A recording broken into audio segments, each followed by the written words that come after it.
Bab 241 Praktek Pengobatan Ilegal. Wang Dahua dan pria botak itu benar-benar tercengang. Mereka, bawang farmaseutikal, selalu mencari nafkah dengan mengintimidasi dan memeras klinik kesehatan lain.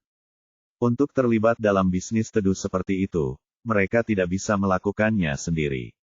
Ada banyak mitra, dan Black Dog adalah mitra dunia bawah mereka. Dulu, ketika menghadapi klinik medis lain, selama anjing hitam memimpin orang untuk mengambil tindakan, selalu tidak menguntungkan. Rumah sakit lain akan segera menyerah dan menandatangani kontrak serta membayar uang. Namun situasinya hari ini sangat berbeda. Kok gangster keji itu jadi pekerja orang lain, bahkan anjing hitam pun memotong sayuran dengan pisau semangka. Dan siapakah para pekerja migran tersebut? Bagaimana kamu menakuti anjing hitam seperti itu? Ye Bufan melirik kedua orang itu, bagaimana? Apakah kamu akan menghancurkan klinik medisku? Wah, jangan berpuas diri dan menganggap apotek bawang kita mudah dibuli. Sebentar, saya akan meminta seseorang untuk menyegel klinik medis Anda sekarang. Setelah mengatakan itu, dia mengeluarkan ponselnya lagi dan membuat 2 panggilan lagi. Bahkan sekarang, mereka tidak bisa mundur. Jika mereka benar-benar tidak bisa memenangkan Singlin Garden hari ini, mereka tidak perlu melakukan apapun dalam bisnis ini di masa depan. Ye Bufan tersenyum dan berkata, kamu tidak bisa mendapatkan yang hitam untuk mendapatkan yang putih.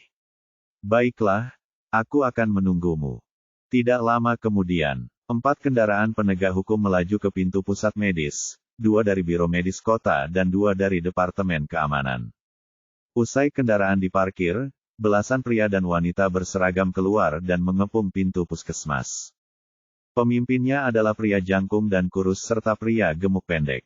Pria gemuk itu mengenakan seragam putih dengan tulisan, Biro Medis, di lengannya.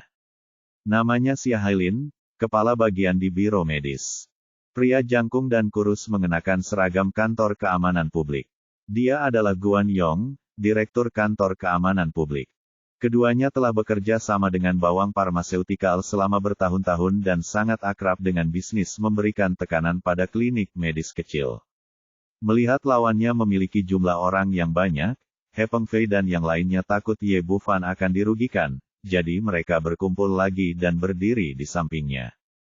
Wang Dahua melangkah maju dan berkata, Siake, klinik medis di Guangzhou ini adalah toko gelap, mempraktikkan pengobatan secara ilegal.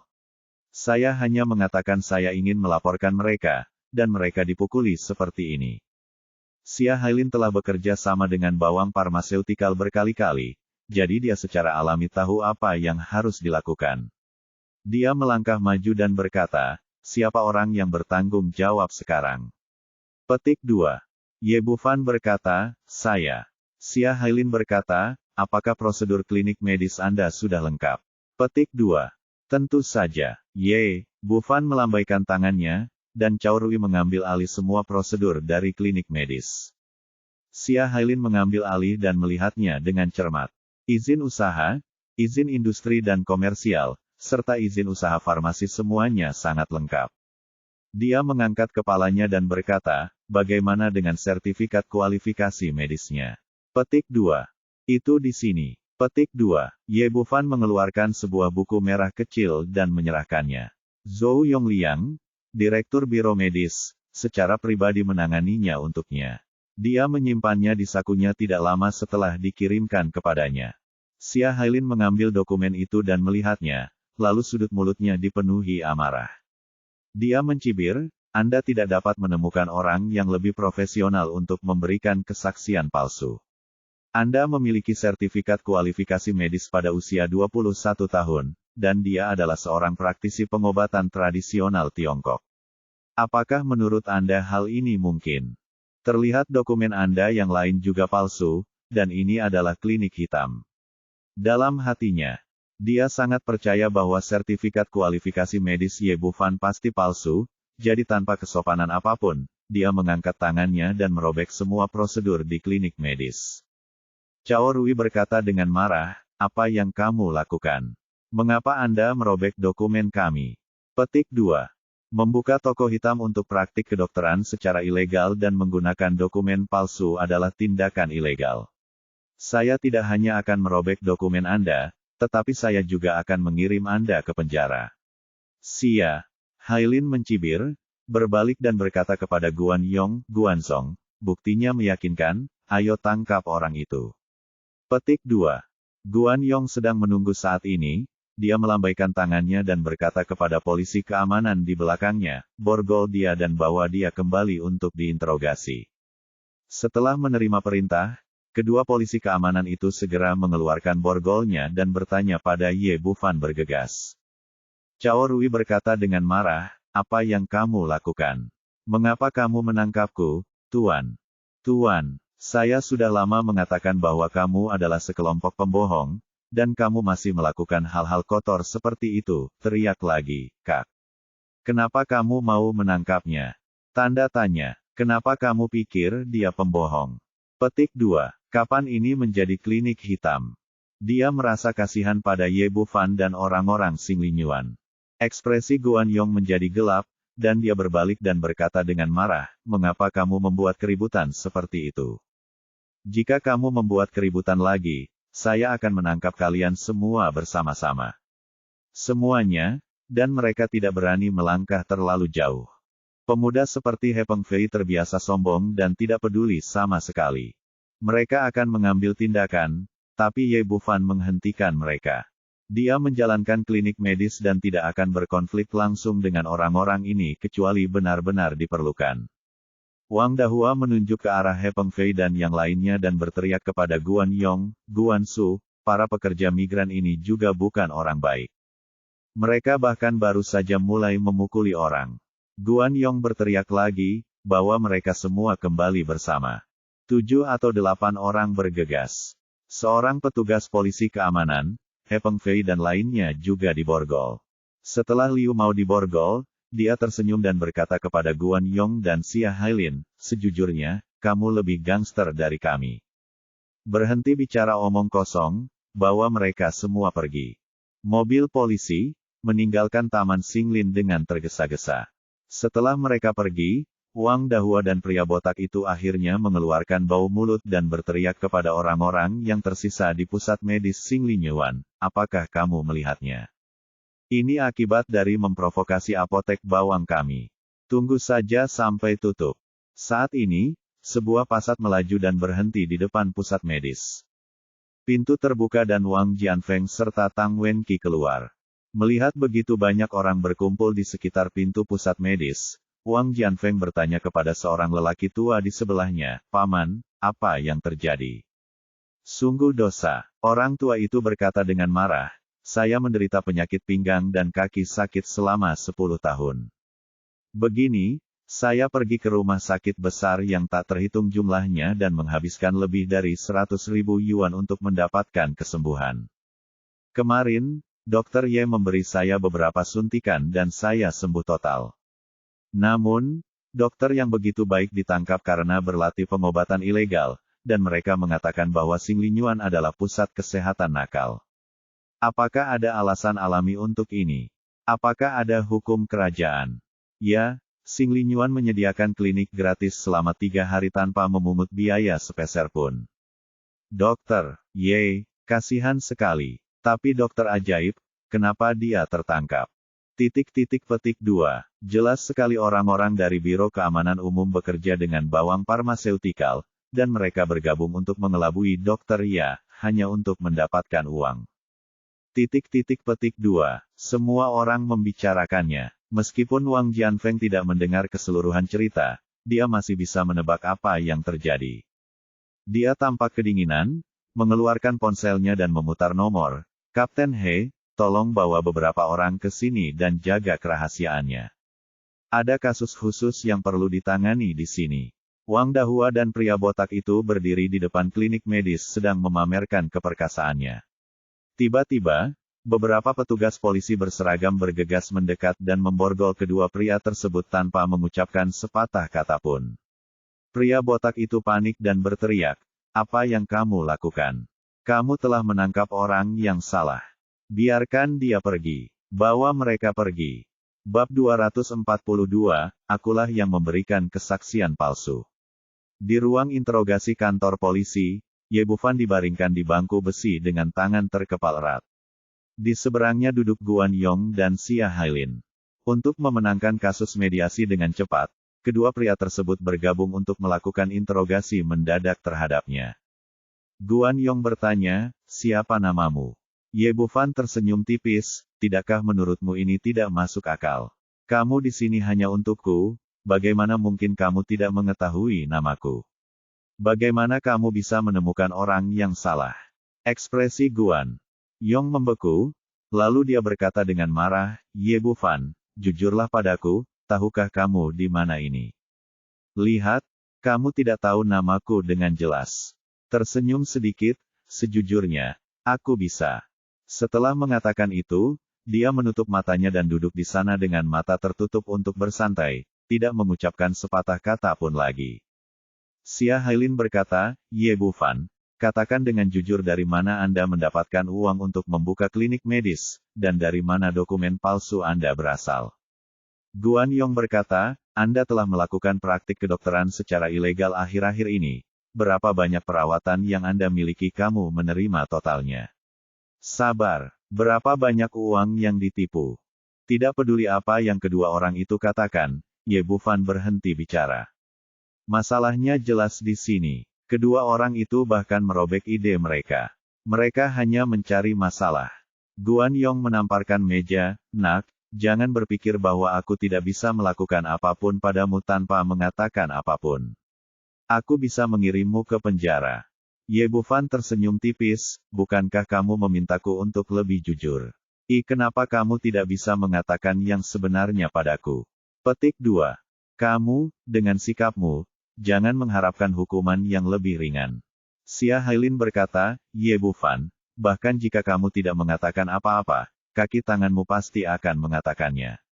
Maka kamu bahkan tidak akan memiliki kesempatan untuk mengaku." Pada saat ini, pintu terbuka dan seorang bawahan berkata, "Guan Su, bisakah kamu keluar?"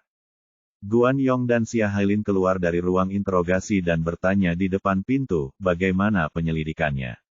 Siapa pekerja migran itu? Apakah mereka punya catatan kriminal? Bawahannya berkata, "Kami sudah mengetahuinya dengan jelas. Penyapu itu bernama He Peng Fei, cucunya Tuan He Changqing dari keluarga He, dan tukang batu itu bernama Tang Kui adalah cucu dari Tang Tianyi dari keluarga Tang. Orang yang menghancurkan tembok itu bernama Liu Mao, putra dari Bal Liu, bos besar di distrik Nancheng.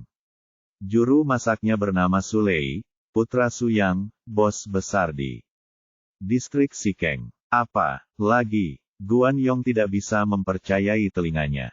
Hanya beberapa pekerja migran yang berkelahi, bagaimana mereka bisa begitu dalam? Latar belakang. Bawahan itu mengulanginya lagi, dan kemudian berkata, "Saya telah memastikan bahwa orang-orang ini memang memiliki latar belakang yang baik." Sialan, ekspresi Guan Yong sangat jelek.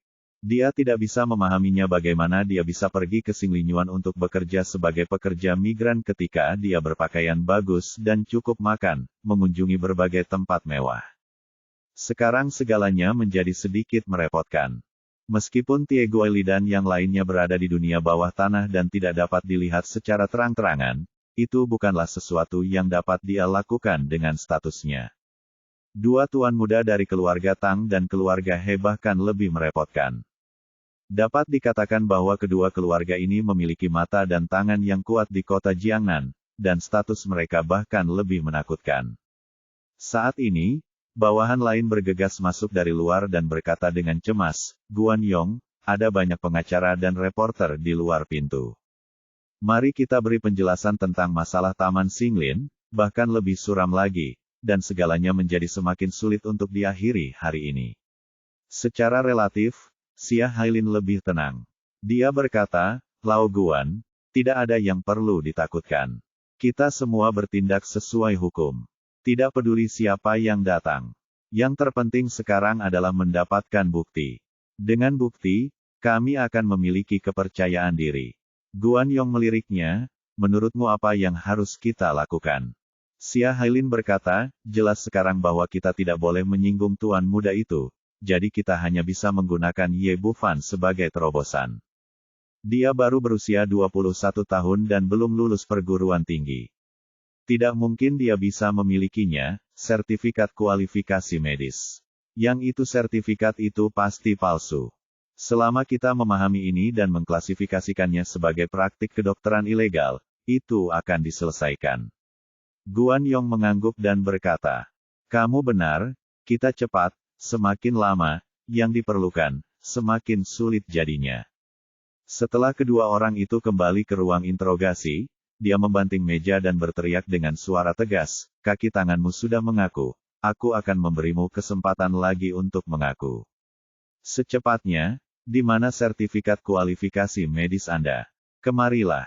Siapa yang memberi Anda ide palsu?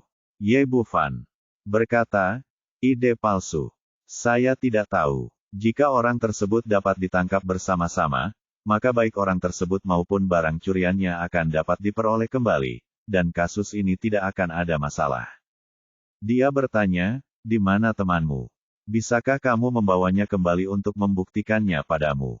Ye Bufan sepertinya tidak mengerti apa yang mereka pikirkan, dan berkata dengan santai, oke, telepon dia.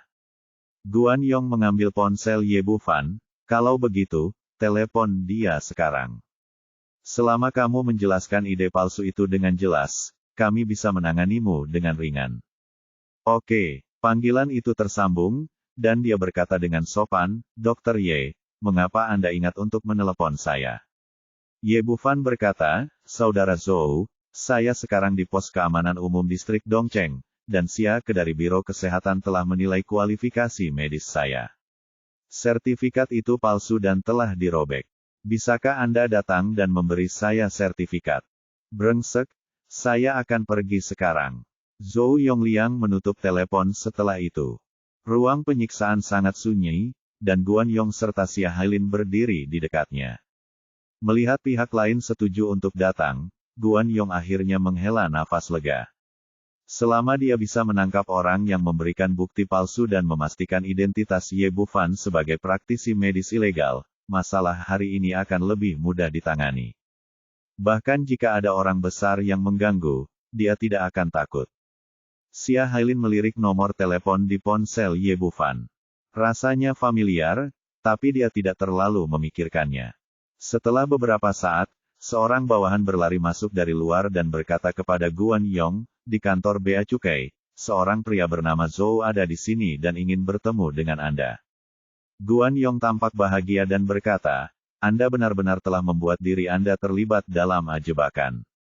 Cepat bawa dia bersamamu. Masuk. Bawahan itu berlari keluar, dan segera pintu terbuka dan dia masuk bersama Zhou Yongliang.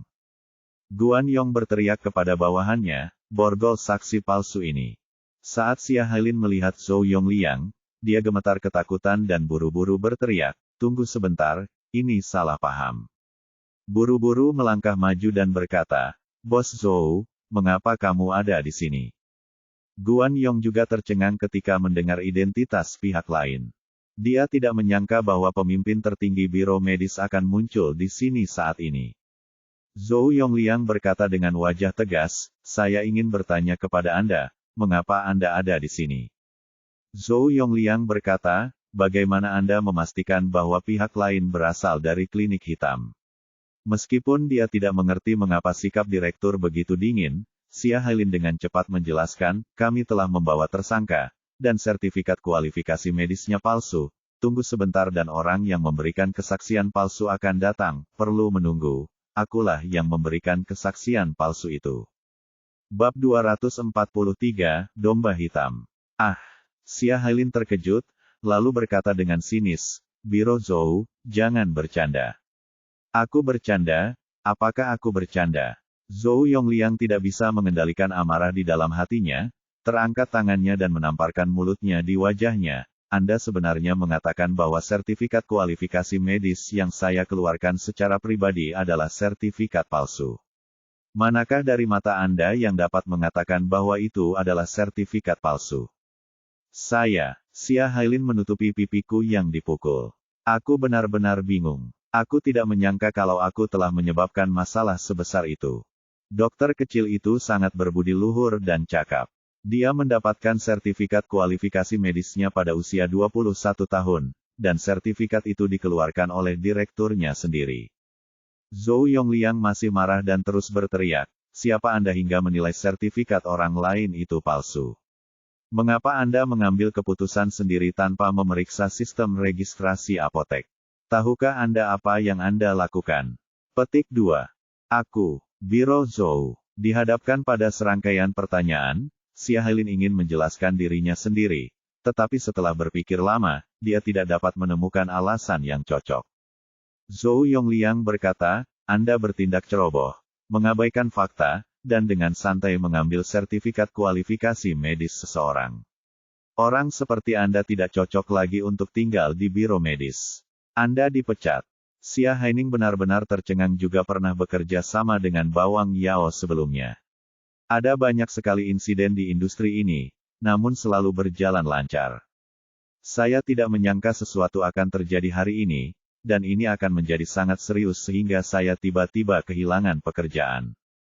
Dia segera memohon, "Saya, Biro Zhou, tolong jangan. Saya salah kali ini. Tolong beri saya kesempatan lagi. Keluar dari sini." Zhou Yongliang mendorong Xia Hailin menjauh kepada Guan Yong, "Guan Su, masalahnya sudah jelas. Ini adalah kesalahpahaman. Penilaian Xia Hailin salah. Dr. Ye Bufan memiliki sertifikat kualifikasi medis.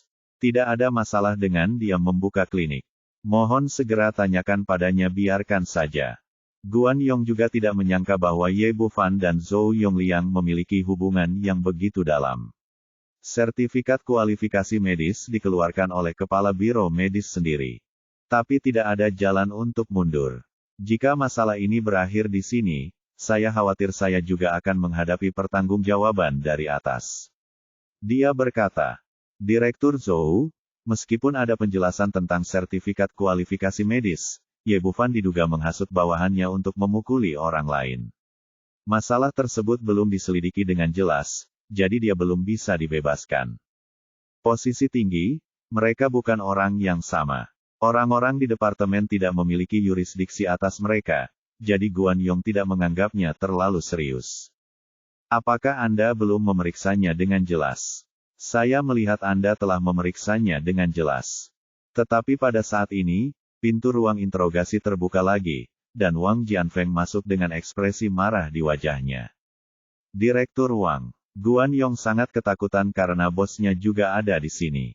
Siapa anak ini? Mengapa dia baru saja ditangkap di sini? Pimpinan tertinggi biro medis dan departemen kepolisian semuanya datang langsung ke pintu. Saat ini, dia menyapa Wang Dahua dan 18 generasi nenek moyang pria botak itu. Mengapa dia berani memprovokasi orang yang begitu hebat? Tetapi pada saat ini, dia tidak terlalu peduli untuk berpikir, dan buru-buru melangkah maju dan berkata, "Direktur, mengapa Anda ada di sini?" Wang Jianfeng berkata dengan dingin, "Saya datang untuk melihat bagaimana Anda bekerja sama dengan perusahaan jahat lainnya memeras uang." Keringat dingin langsung menetes ke dahi Guan Yong, tetapi dia tetap berkata, "Direktur, ini benar-benar kesalahpahaman. Saya hanya membuat kesalahan dalam pekerjaan saya dan membuat penilaian yang tidak akurat. Jangan lakukan hal lain." Dia sangat serius sekarang. Jelas, jika Anda menangkap orang yang salah, itu akan menjadi masalah sepele, dan yang paling parah adalah hukuman, atau hilangnya posisi Anda saat ini. Jika Wang Jianfeng mengatakan apa yang dia katakan, maka hidupnya akan berakhir dan dia mungkin harus menghabiskan sisa hidupnya di penjara. Wang Jianfeng berkata, "Anda masih ingin membuat alasan. Beberapa hari yang lalu, saya menerima laporan dari beberapa klinik medis, mengatakan bahwa Anda kambing hitam bekerja sama dengan Bawang Pharmaceutical untuk melakukan apapun yang Anda inginkan. Awalnya, saya ingin mengatur penyelidikan ketenaga kerjaan, tetapi saya tidak menyangka Anda akan datang sendiri ke rumah saya. Anda bahkan berani menangkap dokter ajaib seperti dokter. Sekarang orang-orang dari Bawang Pharmaceutical telah diadili dan semua barang curian telah diperoleh. Apalagi yang ingin Anda katakan?" Hati Guan Yong tiba-tiba tenggelam ke dasar. Sudah berakhir. Sekarang sudah benar-benar berakhir. Tapi dia tidak mengerti siapa anak laki-laki bernama Ye ini. Bagaimana dia bisa memiliki latar belakang yang begitu kuat? Kenapa belum beberapa menit sebelum dia ditangkap? Dalam waktu 1 jam, Wang Jianfeng telah menyelidiki dirinya sendiri secara menyeluruh. Wang Jianfeng melambaikan tangannya di belakangnya, bawa pergi kedua domba hitam ini. Setelah perintah diberikan, seseorang segera maju ke depan untuk memborgol Guan Yong dan Xia Hailin, lalu menyeret mereka keluar. Xia Hailin dari tadi berdiri, dan kini hatinya sudah benar-benar tenggelam, kehilangan pekerjaannya, tapi sekarang dia mendapatkannya lagi. Dengan apa yang telah mereka lakukan selama bertahun-tahun, mereka mungkin harus menghabiskan seumur hidup di penjara. Setelah masalah ini diselesaikan, Wang Jianfeng melangkah maju dan membuka borgol Ye Bufan, dan kemudian berkata dengan nada meminta maaf, "Saudara Ye, saya benar-benar minta maaf. Disiplin saya yang lemah telah membuat Anda takut." Zhou Yongliang juga berkata, "Ya, saya tidak menyangka kambing hitam seperti itu akan muncul di departemen kami. Dr. Ye, dengan ini saya secara resmi meminta maaf kepada Anda." Ye Bufan tersenyum, "Tidak apa-apa, tidak apa-apa. Apa aku tidak melakukannya dengan baik sekarang?" Wang Jianfeng berkata, "Saudara Ye masih murah hati. Jangan khawatir, saya pasti akan menyelesaikan masalah ini dan memberikan penjelasan kepada saudara Ye." Ye Bufan berkata, "Ini bukan tempat untuk berbicara. Ayo pergi ke Taman Xinglinku." Zhou Yongliang masih ada yang harus dilakukan, jadi dia langsung mengucapkan selamat tinggal. Wang Jianfeng membawa Tang Wenqi dan Ye Bufan kembali ke rumah sakit. Awalnya, ada banyak pasien dan orang berkumpul di depan Taman Xinglin. Sekarang melihat Ye Bufan kembali dengan selamat begitu cepat, dia langsung bahagia. Mereka bersemangat. Pada saat yang sama, semua orang juga menyadari bahwa dokter kecil di klinik medis ini sama sekali tidak sederhana dan memiliki latar belakang yang sangat kuat. Semuanya normal dan tidak ada yang perlu dikhawatirkan, lalu meresepkan resep untuk menenangkan saraf dan menyehatkan janin. Wang Jianfeng dan istrinya mengucapkan terima kasih dan pergi hari libur dan langsung menggantungkan tanda bertuliskan, "Tutup selama 1 hari," di depan pintu. Tang Kui dan yang lainnya tampil baik hari ini. Bufan sangat puas dan mengumpulkan mereka di sore hari untuk membantu orang-orang ini meningkatkan budidaya mereka. Seorang Yimo menyelesaikan pekerjaannya hari itu dan pergi keluar perusahaan ketika dia pulang kerja, bersiap untuk mengirim Porsche 911 kembali ke Ye Bufan. Begitu dia pergi, 2 sosok muncul, Zheng Yurong dan An Baoxu, untuk mendapatkan uang dan menghentikan mobilnya lebih awal. Zheng Yurong sangat bersemangat, berkata, "Nak, apakah kamu sudah mendapatkan uangnya?" Seorang Yimo tidak tahu bagaimana menjelaskan hal ini, jadi dia berkata dengan canggung, "Bu, saya tidak bisa meminjam uang." "Apa? Tidak ada uang?" Petik 2. Senyuman di wajah Zheng Yurong menghilang seketika. Dia menunjuk ke hidung An Yimo dan mengutuk, "Apakah kamu bertindak terlalu jauh? Kita semua telah menurunkan standarnya menjadi 200.000, tidak lebih rendah. Jika Anda bahkan tidak memberi saya uang sedikit ini, apakah Anda masih bukan manusia?" Seorang Yimo berkata, "Bu, jangan marah. Dengarkan penjelasan saya benar-benar tidak punya uang. Apakah menurut Anda ini baik-baik saja? Saya masih memiliki beberapa ribu dolar di tangan saya. Mengapa Anda tidak menggunakannya dulu?" Petik 2. Ribuan dolar. "Hei, kemana kamu mengirim pengemis itu?" Seorang Baoxu berkata dengan marah, "Karena kamu tidak tega memberi kami uang, berikan kami mobilnya." Setelah itu, dia melangkah maju dan menyambar kunci mobil. Bab 244, berani menggunakan nama ibu mertuaku. Seorang Yimo berteriak, "Apa yang kamu lakukan? Segera kembalikan mobil itu kepadaku." Seorang Baoxu mengambil kunci mobil dan berkata dengan wajah bangga, "Kamu bahkan tidak bisa memberi kami 200.000 yuan untuk mengendarai Porsche. Apakah kamu malu? Mobil yang akan saya kendarai.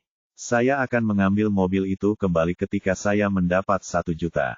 Zheng Yurong kemudian berteriak, "Benar, Anda bahkan tidak sanggup menanggung 200.000 jika Anda menahan saya."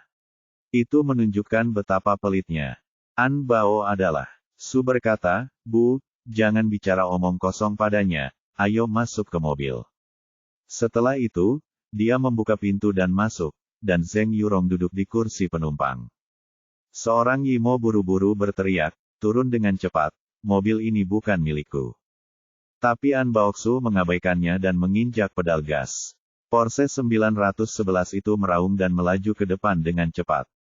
Kamu, seorang Yimo menghentakkan kakinya dengan marah, tapi tidak ada yang bisa dia lakukan. Dia tidak punya pilihan selain menelepon Ye Bufan. Di Taman Xinglin, setelah suatu sore, Tang Kui dan yang lainnya telah berhasil melangkah ke ambang prajurit tingkat Huang. Pada saat ini, mereka merasakan kekuatan di tubuh mereka, dan mereka semua sangat bersemangat. Terima kasih, Tuan Ye. Orang-orang ini membungkuk kepada Ye Bufan bersama-sama, merasa bersyukur bahwa mereka telah membuat pilihan yang tepat.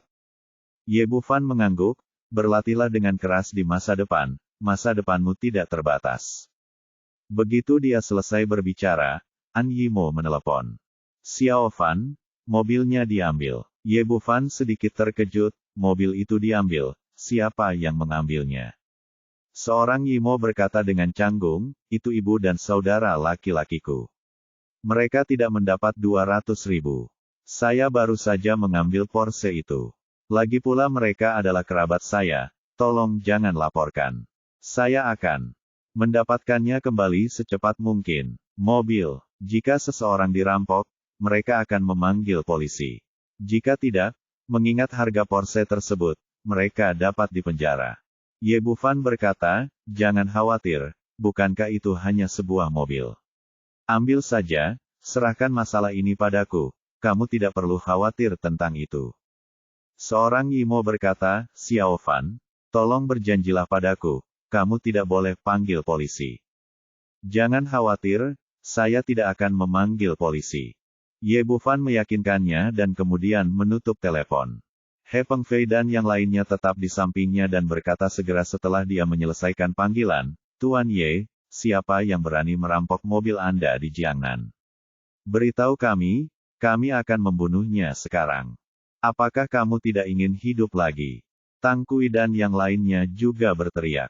Mereka awalnya adalah playboy yang tidak takut, tetapi seseorang berani membuat masalah bagi Ye Bufan.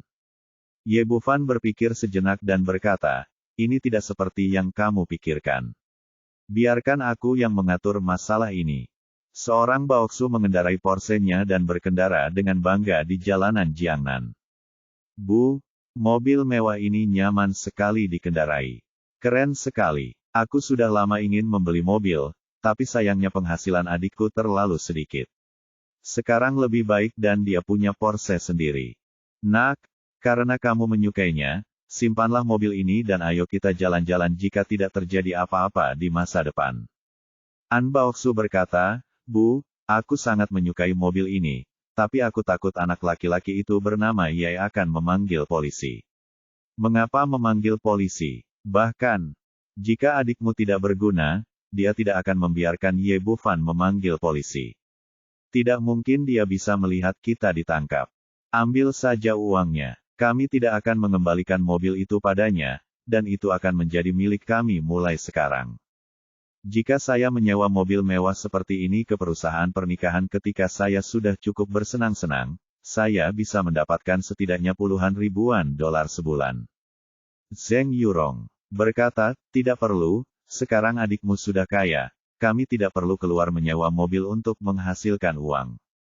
Kedua orang itu menjadi semakin bersemangat saat mereka berbicara, tetapi pada saat ini, 4 atau 5 kendaraan off-road melaju ke arah mereka, menghalangi jalan mereka, dan kemudian sebuah Porsche merah diparkir di samping mereka.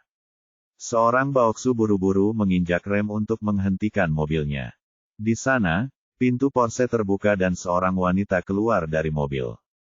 Wanita ini mengenakan rok panjang berwarna merah dengan kuncir kuda diikat di belakang kepalanya. Dia memiliki wajah yang halus dan sosok yang tinggi, dan penampilannya tidak kalah dengan An Yimo. Selusin gangster bersenjatakan parang dan jeruji besi melompat keluar dari kendaraan off-road tersebut dan mengikuti wanita tersebut dengan sikap mengancam. Melihat momentum ini, An Baoxu langsung menjadi ketakutan. Setelah turun dari mobil, dia berkata dengan gugup, "Kakak, ada apa dengan kalian?" Zheng Yurong juga berkata, "Ya, nak, ada apa?" Dia adalah seorang yang cerdik, tetapi hanya kepada beberapa orang yang jujur dan baik hati, dan dia tidak berani bersikap sombong di hadapan para gangster di depannya. "Pah!" Wanita itu mengangkat tangannya dan menamparkan wajah An Baoxu, "Kamu bajingan, aku sudah lama mencarimu, dan kamu berani mencoba menipuku agar menggunakan namaku. Apakah kamu mau mati?" Trik, seorang Baoxu dipukuli. Dia berbalik dengan lampu menyala, dan ketika dia berbalik, dia menyadari bahwa Porsche wanita itu sama persis dengan mobilnya sendiri, bahkan mereknya pun sama persis. "Kak, mobilku tidak mungkin mobil palsu." Menurutnya, tidak mungkin An Yimo bisa mengendarai mobil palsu. Lagi pula, Ye Bufan mungkin adalah bos besar dengan aset lebih dari 1 miliar. "Apa, kamu masih mengira aku berbohong padamu?" Wanita itu berkata dan mengeluarkan SIM dan melemparkannya ke wajahnya. "Lihat apa ini." Seorang Baoxu mengambil SIM dan berkata, setelah memeriksanya dengan cermat, tertulis bahwa pemilik kendaraan tersebut adalah He Pengfei, dan plat nomornya sama persis dengan Porsche miliknya. Wanita itu berkata, "Sudahkah kamu melihatnya dengan jelas? Apakah ada hal lain yang ingin kamu katakan?" "Kakak, ada kesalahpahaman. Ini benar-benar kesalahpahaman." Seorang Baoxu dengan cepat menjelaskan, "Mobil ini bukan milikku." "Kentut, kamu yang menyetir. Katanya mobil itu bukan milikmu. Jika dia tertangkap dan masih ingin menyangkalnya, apakah kamu ingin mati?" Wanita itu menjadi semakin marah dan menamparkan wajahnya dengan dua mulut besar satu demi satu. Belum lagi, gangster berambut kuning yang berdiri di sampingnya langsung menempelkan parang di tangannya ke leher An Baoxu. Kalau kamu berani menyebut nama wanita tertua, percaya atau tidak, aku akan langsung memotongmu." Petik 2. Melihat flash, memegang cahaya dingin parang, An Baoxu sangat ketakutan hingga kakinya melunak dan dia langsung berlutut di tanah. "Kakak, maafkan aku. Aku salah dalam hal ini. Jika ada yang ingin kau katakan, tolong beritahu aku." Zheng Yurong juga ketakutan dan buru-buru memohon ampun, "Jangan ragu untuk memintanya. Jangan sakiti anakku." Petik 2. Melihat mereka menundukkan kepala untuk mengakui kesalahan mereka, ekspresi wanita itu tampak sedikit melembut. "Yah, aku bukan orang yang tidak masuk akal. Mulai sekarang, mobil Anda harus melepas tandanya dan Anda tidak dapat lagi membawa tanda saya." An Baoxu mengangguk dengan cepat, "Ya, benar. Kami akan segera menurunkannya." "Tidak perlu, kami harus menurunkannya sekarang." Setelah wanita itu mengatakan ini, dia melambaikan tangannya, dan beberapa gangster datang, melepas plat nomor Porsche. Dia menambahkan, "Saya baru saja keluar dari tim lalu lintas. Mobil Anda telah melakukan pelanggaran sebanyak 36 kali baru-baru ini, dan denda kumulatifnya adalah 48.000 yuan.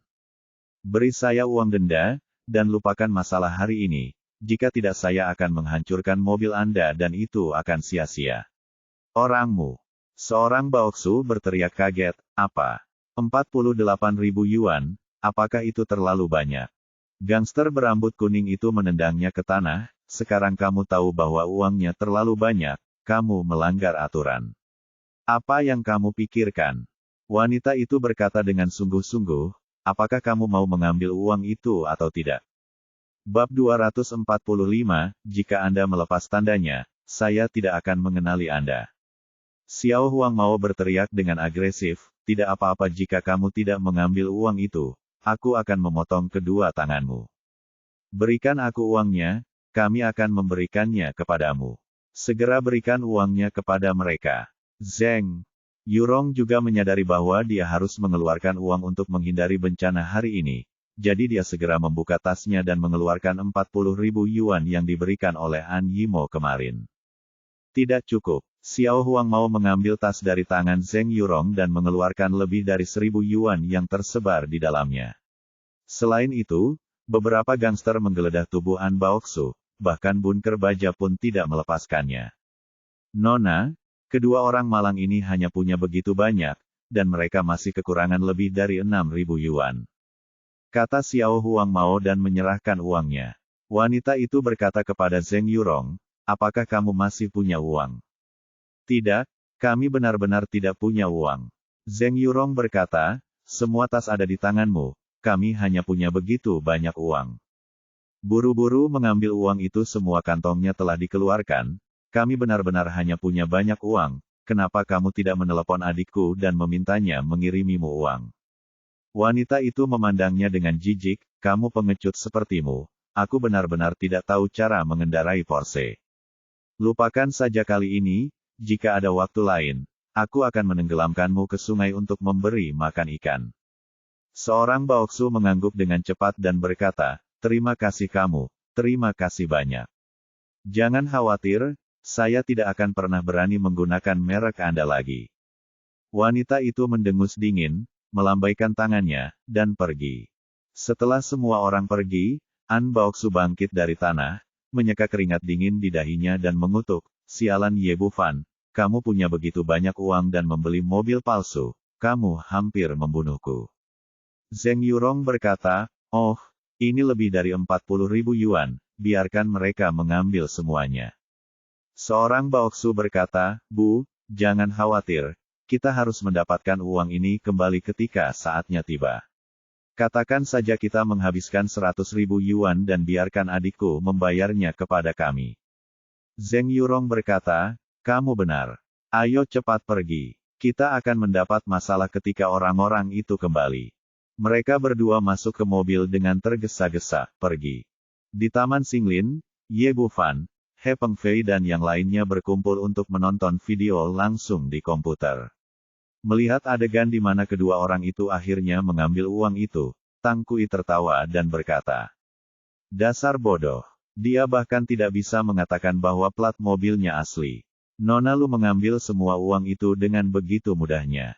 Berkata, merek palsu saya sangat realistis. Ternyata Ye Bufan merencanakan semua ini. Bagaimana bisa Porsche yang diberikan kepadanya oleh keluarga He adalah mobil palsu? Hanya saja SIM-nya belum dialihkan, yaitu nama He Pengfei. Wanita itu adalah Lu Bengxia, dan Tang Kui memindahkan Porsche tersebut dari rumah mereka dan menggantinya dengan merek palsu. Sulei berkata, Tuan Ye, orang ini merampok mobil Anda, kami tidak bisa membiarkannya begitu saja, kan? Tentu saja tidak semurah itu. Ye Bufan berkata kepada Tang Kui, bagaimana pengaturannya? Tim lalu lintas. Tang Kui berkata, jangan khawatir, Tuan Ye, ini sudah diatur. Tunggu saja dan lihat pertunjukan yang bagus. Seorang Baoksu sedang mengemudi ke depan ketika tiba-tiba sebuah mobil polisi mengejarnya dari belakang dan memaksa mobilnya berhenti. Setelah turun dari mobil, seorang polisi lalu lintas paruh baya berkata, di mana plat nomor Anda? Saya, seorang Baoksu tidak menyangka mobilnya akan menjadi sasaran polisi lalu lintas begitu platnya berada dilepas. Dia ragu-ragu dan berkata, polisi lalu lintas, plat mobil saya telah hilang dan saya belum sempat menggantinya. Polisi lalu lintas Parubaya berkata, mobil tidak diperbolehkan di jalan tanpa plat. Apakah kamu tidak mengerti ini? Seorang Baoksu tersenyum meminta maaf. Berkata, saya mengerti, ini benar-benar situasi yang istimewa, mohon maafkan saya sekali, saya akan segera mengganti platnya. Polisi berkata tanpa ekspresi, di mana SIM Anda? Saya memiliki SIM saya. Seorang Baoksu mengeluarkan SIM-nya dan menyerahkannya. Polisi lalu lintas Parubaya mengeluarkan tilang dan berkata, mengemudikan kendaraan tanpa izin di jalan akan didenda 500 yuan dan 12 poin akan dikurangi dari SIM Anda. An Baoksu berkata, kamerat polisi lalu lintas, ya hukuman ini terlalu berat. Lihat apakah saya bisa menjagamu sekali saja. Polisi lalu lintas Parubaya itu berkata, saya sudah menjagamu dengan baik dengan tidak menyita mobilmu, kalau tidak aku akan menyita mobilnya saja. Ini, seorang Baoksu merasa menyesal, mobil ini bahkan belum dikendarai selama 1 jam. Pertama, dia membayar kompensasi lebih dari 40.000 yuan, dan sekarang SIM-nya telah dikurangi 12 poin. Dan dia harus membayar denda 500 yuan lagi jika dia tahu bahwa dia tidak akan mengendarai mobil ini jika dia memintanya seperti ini. Tapi masalahnya sudah sampai pada titik ini, dan lebih dari 40.000 yuan telah dibayarkan. Jika mobil itu diambil lagi, kompensasinya akan sangat besar. Memikirkan hal ini, dia hanya bisa berkata, saya akan membayar uangnya. Setelah mengatakan itu, dia teringat bahwa dia dan Zheng Yurong telah kehilangan 1 sen uang tunai di tangan mereka kartu. Mereka tidak membawa uang tunai ketika keluar. Saya tidak punya mesin pos di sini, jadi saya harus membayar. Polisi lalu lintas menunjuk ke bank terdekat dan berkata, jika Anda tidak punya uang, kamu bisa pergi dan mengambilnya. Oke, harap tunggu sebentar dan jangan menyita mobilnya. Kami akan segera mengambilnya. Uang. Setelah An Baoksu mengatakan itu, mereka berdua bergegas masuk. Zheng Yurong mengeluarkan kartu bank dan berkata saat menangani penarikan, saya benar-benar kehilangan banyak hari. Uang ini adalah 100.000 yuan yang saya simpan untuk cucu saya. Sungguh menyedihkan untuk mengeluarkannya. Bu, 500 yuan hanyalah sejumlah kecil uang. Bagaimanapun, kami punya mobil, dan kami harus mendapatkan uang dendanya kembali besok. Setelah mereka berdua mengambil uang itu, polisi lalu lintas mengambilnya dilepaskan.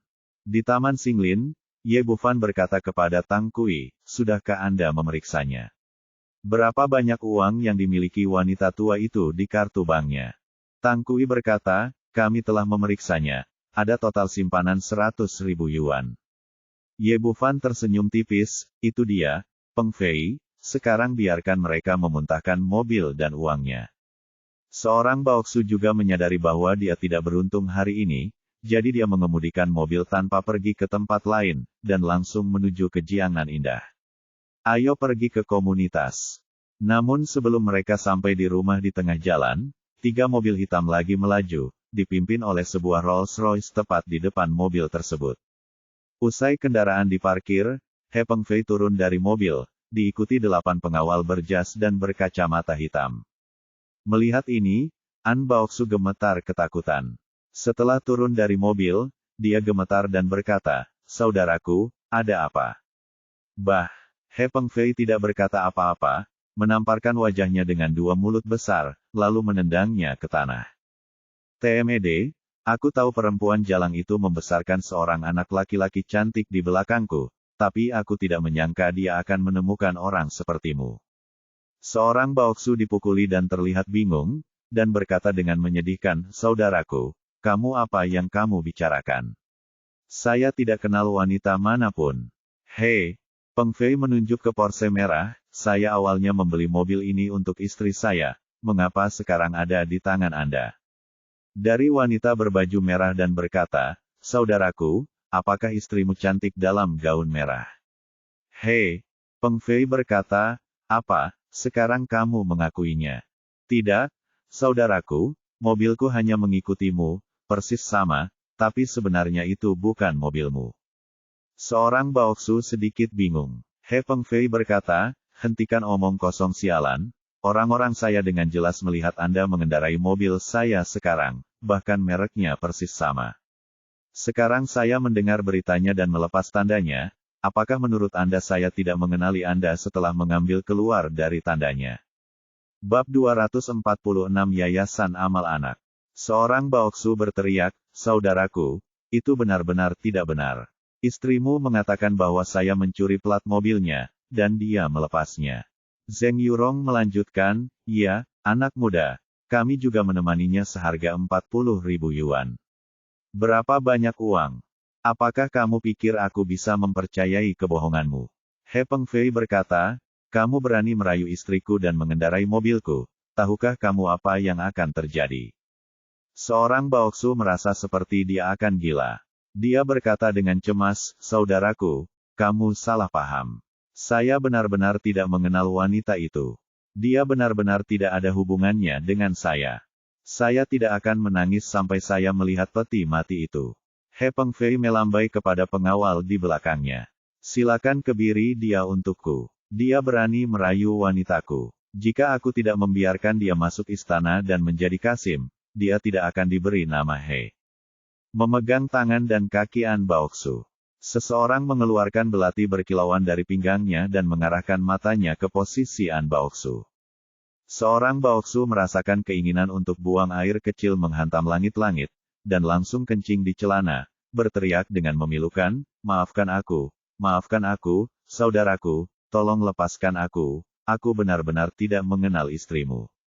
Melihat itu putra yang mewarisi garis keluarga akan segera dipotong, Zheng Yurong tidak peduli dan bergegas maju, menekan An Baoksu. Lepaskan anakku. Tolong lepaskan anakku. Kamu bisa melakukan apapun yang kamu mau. Kami bisa membayarnya. Sebuah cibiran muncul di sudut mulut He Pengfei, bayar. Anakmu selingkuh. Menurut Anda berapa yang pantas? Zheng Yurong berkata dengan cepat, 10.000 yuan. Saya bersedia membayar Anda 10.000 yuan. 10.000 yuan? Anda bahkan tidak dapat membeli roda untuk mobil saya, tetapi Anda masih punya keberanian untuk mengatakan 10.000 yuan. He Pengfei berkata kepada pengawal itu. Melambaikan tangannya, lakukan. Tunggu, saya bersedia memberi Anda 50.000 yuan. Saya bersedia memberi Anda 50.000 yuan. Zheng Yurong selalu lebih menyukai anak laki-laki daripada anak perempuan, dan anak perempuannya tidak pernah mempertimbangkannya. Tetapi anak laki-lakinya adalah sumber kehidupannya. He Pengfei memandangnya dengan dingin dan berkata, ayo lakukan ini. Saya orang yang berhati lembut, jadi saya akan memberi Anda kesempatan. Bahkan 100.000 yuan tidak akan cukup. Zheng Yurong berkata, 100.000 yuan saja terlalu banyak, kan? Apakah itu terlalu banyak? Kalau begitu simpan saja uangnya, dan aku akan membiarkan anakmu mendapat lebih sedikit. Saat dia berbicara, kedua pengawal itu menarik Zheng Yurong ke samping, dan orang yang membawa pisau itu meraihnya keluar dan potong An Baoksu. Berhenti, cepat berhenti, kami akan membayarmu. An Baoksu berteriak seperti babi. Zheng Yurong juga berkata, lepaskan anakku, aku akan memberimu 100.000 yuan, dan sekarang aku akan mengambilkan uang untukmu. Bukankah lebih baik melakukan ini lebih awal? Ini telah menyebabkan masalah seperti itu. Pengfei meminta orang-orang untuk melepaskan An Baoksu. Aku akan mentransfer uangnya sekarang. Aku hampir ketakutan setengah mati sekarang, jadi aku segera mengeluarkan ponselku dan mentransfer uang ke rekening itu dengan suara gemetar. Akhirnya transfer berhasil. Ye Pengfei mengambil ponselnya dan melihatnya, lalu mengulurkan tangan dan menepuk pipinya, kali ini aku memberimu keuntungan. Jika kamu berani membuatku marah lain kali, aku akan memotongnya, bayimu dan memberikannya kepada anjing. Petik 2. Setelah itu, dia berbalik dan masuk ke dalam mobil. Seorang pengawal mengambil kunci mobil dari tangan An Baoksu, mengikutinya dengan mobil Porsche, dan dengan cepat menghilang dari pandangan. Ya Tuhan! Seorang Baoksu menutupi selangkangannya yang basah dan akhirnya menghela nafas lega. Zheng Yurong menghampiri untuk membantunya berdiri dan berkata dengan prihatin, nak, apa kabar? Apakah kamu baik-baik saja? Petik 2. Aku baik-baik saja, tapi uang kita hilang dan mobil kita hilang. Berdarah. Awalnya saya merampas mobil dari An Yimo, namun sebelum saya merasa bahagia, saya dipukuli seperti anjing, SIM saya dikurangi 12 poin, dan saya membayar ganti rugi ratusan ribu. Zheng Yurong berkata, nak, kita tidak bisa membiarkannya begitu saja. Kita perlu memanggil polisi sekarang. Kita harus membiarkan polisi menangkap anak itu dan mendapatkan uang kita kembali. Hampir semua uang yang diperoleh An Yimo selama bertahun-tahun telah diberikan kepadanya. 100.000 yuan yang saya simpan untuk cucu saya diambil secara cuma-cuma, dan saya merasa sangat tertekan. Ya, ayo kita panggil polisi sekarang dan tangkap bajingan itu. An Baoksu dan Zheng Yurong berjalan bersama ke kantor polisi terdekat. Setelah memasuki pintu, seorang polisi keamanan paruh baya bertanya, ada apa denganmu? An Baoksu berkata, kami melaporkan kejahatan tersebut. Kami baru saja dirampok, dan 100.000 yuan serta sebuah mobil sport Porsche disita. Polisi keamanan publik Nian merasa kasusnya serius dan mengeluarkan pena dan kertas untuk mendaftar, ceritakan detail mobil Anda yang dirampok. Berapa plat nomornya? Kami akan mengatur personel untuk segera mencegatnya. Petik 2. Seorang Baoksu memikirkan mobil itu. Porsche adalah mobil palsu, dan plat nomor sebenarnya tidak diketahui. Dia ragu-ragu dan berkata, plat mobil saya hilang. Saya kehilangan platnya, di mana SIM-nya? Seorang Baoksu berkata, SIM ada di mobil. Polisi keamanan Parubaya meletakkan pena di tangannya dan berkata, bagaimana kamu bisa membuktikan bahwa itu mobilmu jika kamu tidak memiliki SIM dan tidak mengetahui plat nomor kendaraan? Ini, seorang Baoksu tiba-tiba merasakan sesuatu di dalam hatinya dan berkata, perampok itu merampok 100.000 yuan dari saya. Jika Anda menggunakan ponsel untuk mentransfer uang, Anda dapat menemukannya selama Anda menemukan nomor rekeningnya. Polisi keamanan Parubaya berkata, apakah Anda tahu pihak lain? Nomor rekening. Seorang Baoksu mengambil ponselnya, saya memiliki catatan transfer di sini, dan nomor rekeningnya jelas.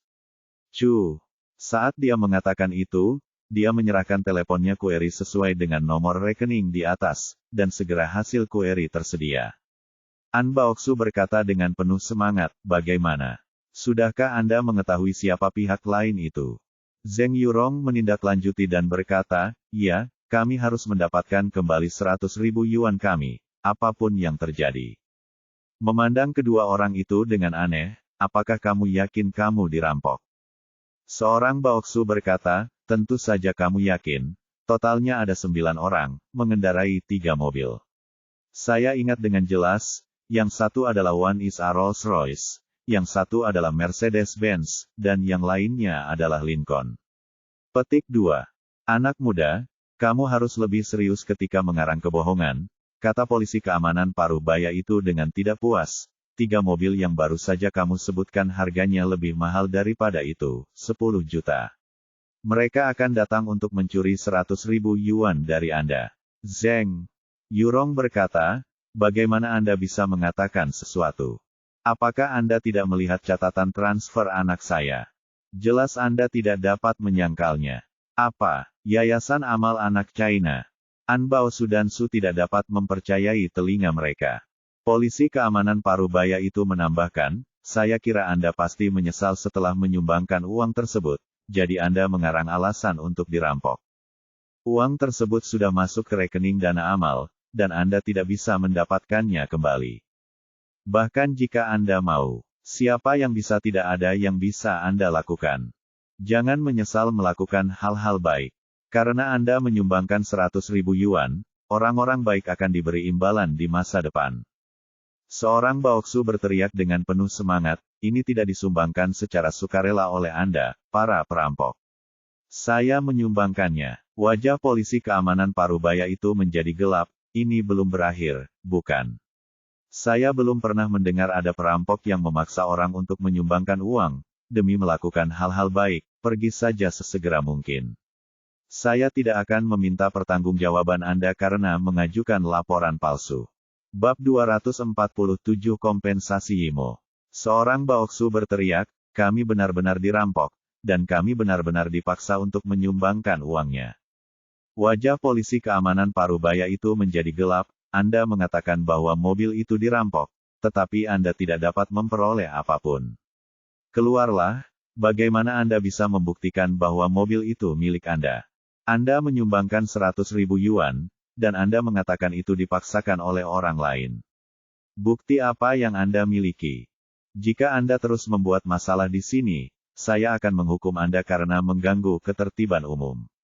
Petik 2. Petik 2. Seorang Baoksu merasa sedih karena ingin muntah darah.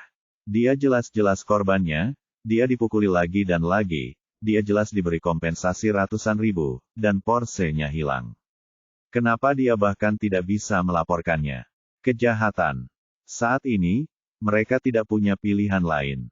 Mereka berdua hanya bisa meninggalkan kantor polisi dengan sedih. Saat ini, mereka membenci An Yimo dan Porsche. Jika mereka tidak merampas mobil itu, mereka tidak akan kehilangan banyak uang. Namun sekarang bukan saja saya tidak mendapatkan mobil, tetapi saya juga kehilangan semua cakar saya, dan saya bahkan tidak mempunyai koin di saku, jadi saya harus berjalan kaki pulang. Di Taman Xinglin, semua orang tertawa terbahak-bahak mendengarkan cerita He Pengfei. Dia berkata, ekspresi anak laki-laki itu ketika dia mengambil uang itu sangat indah. Bahkan lebih menyedihkan daripada meminum darahnya. Tang Kui berkata, pengaturan Tuan Ye sangat indah. Anak laki-laki itu masih tidak mengerti apa yang terjadi. Setelah kalah begitu banyak uang dan kehilangan mobil, saya mungkin menangis sampai mati di toilet. Lu Bengxia berkata, Xiao Fan, saya tidak tahu bagaimana Anda mendapatkan ide yang begitu buruk. Ye Bufan berkata, seperti mereka yang hanya peduli pada uang tetapi tidak memiliki ikatan keluarga harus dihukum seperti ini. Mencuri semua uang mereka lebih tidak nyaman daripada membunuh mereka. Petik 2. Semua orang sudah mengerti apa yang dilakukan ibu dan anak aneh ini, kata Li Fengshan benar, orang-orang seperti mereka pantas mendapatkannya. Mereka sama sekali tidak pantas dikasihani. He Pengfei berkata, Tuan Ye, apa yang harus saya lakukan dengan Porsche itu? Kembalikan saja dan simpan sebentar, pergi sebentar. Muncul saja. Ye Bufan melakukan ini karena dia takut Zheng Yurong akan menimbulkan masalah pada An Yimo jika dia tahu yang sebenarnya. Saya tahu. He Pengfei berkata, saya juga memiliki mobil sport Lamborghini di sini, dan saya akan segera mengirimkannya ke villa. Liu Mao berkata, saya baru saja memiliki Maserati baru di tangan saya, dan saya hanya ingin untuk memberikannya kepada Ye Ye untuk dimainkan. Su Lei berkata, saya memiliki Ferrari di tangan saya. Beberapa orang sekarang berterima kasih dan mengagumi Ye Bufan, dan mereka semua mengeluarkan sebuah mobil sport sebagai hadiah. Ye Bufan tidak mengatakan apa-apa. Baginya, satu mobil lagi dan satu mobil lebih sedikit tidak menjadi masalah sama sekali. Setelah semua orang makan malam bersama, mereka bubar. Hampir tengah malam ketika dia kembali ke rumah. Ketika dia kembali ke rumah, dia terkejut menemukan An Yimo duduk sendirian di depan pintu. Xiao Mo, apa yang kamu lakukan di sini selarut ini? Ye Bufan bertanya dengan heran. Aku menunggumu. Melihat Ye Bufan, An Yimo berdiri dan berkata dengan ekspresi bersalah, Xiao Fan, maaf, aku kehilangan mobilmu. Alasan mengapa dia menunggu di sini sangat larut, untuk meminta maaf kepada Ye Bufan secara langsung. Oke. Kamu di sini untuk memberi makanan tambahan pada nyamuk. Meskipun lampunya redup, mata Ye Bufan tajam dan dia bisa melihat sekilas bahwa An Yimo telah digigit banyak nyamuk. Bukankah itu hanya mobil? Bukan masalah besar. Cepat masuk dan aku akan memberimu obat. Ye Bufan membuka pintu dan menarik An Yimo masuk. Menyalakan lampu, di bawah cahaya terang saya melihat tubuh An Yimo dipenuhi bekas gigitan nyamuk besar yang tampak merah dan bengkak. Vilanya terletak di puncak Gunung Yunding, pemandangan di sini indah, vegetasinya lebat, dan nyamuknya relatif lebih parah dibandingkan tempat lain. Selain itu, An Yimo mengenakan pakaian bisnis dengan rok yang sangat pendek, dan kedua kakinya yang panjang dan terbuka terkena gigitan yang parah. Kamu mandi dulu, lalu aku akan mengoleskan obat padamu, kata Ye Bufan sambil mengambil jubah mandi dan melemparkannya padanya. Seorang Yimo menggigit bibirnya dengan lembut, akhirnya masuk ke kamar mandi, dan keluar lagi setengah jam kemudian. Jubah mandi sudah lama disiapkan di villa, dan gayanya masih sangat seksi. Saat dikenakan, jurang yang dalam terlihat samar-samar di bagian dada, dan bagian bawahnya hanya menutupi bagian-bagian penting saja. Dia tidak tahu apakah itu karena dia sedang mandi atau karena dia malu. Pipinya seperti dua buah apel matang, terlihat sangat menarik. Duduklah di sini dan aku akan mengoleskan obat padamu. Ye Bufan awalnya sedikit linglung, lalu meminta An Yimo untuk duduk di sofa, lalu mengeluarkan salep yang dibuatnya dan mulai mengoleskannya di punggungnya. Salepnya sangat menyegarkan. Saat ujung jari Ye Bufan menyentuh kulit An Yimo, tubuhnya sedikit gemetar. Ini adalah pertama kalinya dalam hidupnya seorang pria menyentuh tubuhnya, jadi dia pasti akan merasa sedikit gugup. Ye Bufan melihat apa yang dia pikirkan dan berkata, kamu tidak perlu terlalu banyak berpikir. Saya seorang dokter. Saya harus memberikan obat kepada Anda. Saya akan menyerahkan bagian pertama kepada Anda nanti. An Yimo setelah mengoleskan salep pada bagian yang tidak dapat dijangkau, berikan salep tersebut untuk dioleskan sendiri. Salep ini sangat efektif. Amplop merah akibat gigitan nyamuk langsung hilang setelah dioleskan, dan tidak ada rasa gatal lagi. Setelah menyelesaikan prosesnya, An Yimo berkata, "Xiao Fan, terima kasih. Terima kasih, hal kecil ini bukan apa-apa. Karena kamu di sini, kenapa kamu tidak meneleponku? Aku juga bisa kembali lebih awal untuk menyelamatkanmu dari nyamuk. Makanlah beberapa gigitan." Seorang Yimo berkata, "Xiao Fan, aku benar-benar minta maaf untuk hari ini. Bisakah kamu memberitahuku berapa harga mobil itu dan akan dipotong dari gajiku di masa depan?" Dia mengenalnya ibu dan saudara laki-lakinya sangat baik. Dengan kebajikan seperti itu, akan sulit untuk mendapatkan kembali Porsche tersebut setelah diusir, dan dia tidak terbiasa berhutang budi kepada orang lain, jadi dia hanya bisa membalasnya secara perlahan dengan cara ini. Lupakan saja, ini hanya sebuah mobil, tidak perlu menganggapnya terlalu serius. Seorang Yimo berkata dengan keras kepala, "Saya kehilangan mobil ini, dan saya harus membayarnya." Ye Bufan memandangnya dan tersenyum, "Mobil ini. Itu lebih dari 2 juta. Sekarang, gajimu selama setahun tidak cukup. Jika kamu benar-benar harus kehilangan mobilku, bagaimana kamu akan menghidupi para vampir itu?" Seorang Yimo ragu-ragu. Memang, jika dia tidak menafkahi keluarganya untuk tahun. Belum lagi pembayaran uang dan hipotek, Zheng Yurong dan yang lainnya harus berjuang untuknya. Namun dia sebenarnya adalah wanita dengan harga diri yang kuat dan tidak terbiasa berhutang pada orang lain. Dia menundukkan kepalanya dan ragu-ragu untuk waktu yang lama, lalu tiba-tiba berdiri dan melepas jubah mandinya, memperlihatkan tubuhnya yang halus dan seperti batu giok. "Xiao Fan, aku akan menebusmu dengan diriku sendiri." Melihat pemandangan indah di depannya, Ye Bufan merasakan dorongan melonjak di tubuhnya, tapi pada akhirnya dia menahan diri dan menarik handuk mandi untuk menutupi tubuhnya. "Sudah kubilang, ini tidak perlu." Seorang Yimo tersedak dan berkata, "Tapi selain diriku sendiri, aku tidak punya kompensasi lain untukmu.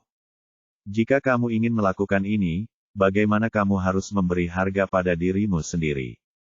2 juta suatu saat, atau haruskah aku membayarnya kembali seumur hidupku? Selain itu, setelah kamu melakukan ini, bagaimana kamu bisa menemukan pangeran piano kecilmu?" Ye Bufan menepuk bahunya, "Oke, jangan terlalu memikirkannya, entah itu mobil atau 2 orang. Tidak ada gunanya, kembali saja ke kamarmu dan istirahat." Setelah itu, dia berbalik dan kembali ke kamarnya, meninggalkan An Yimo yang duduk di sana dengan linglung. Bab 248 Saya tidak berani memintanya. Seorang Yimo duduk di sofa sebentar, lalu bangkit dan kembali ke kamar tempat dia menginap tadi malam.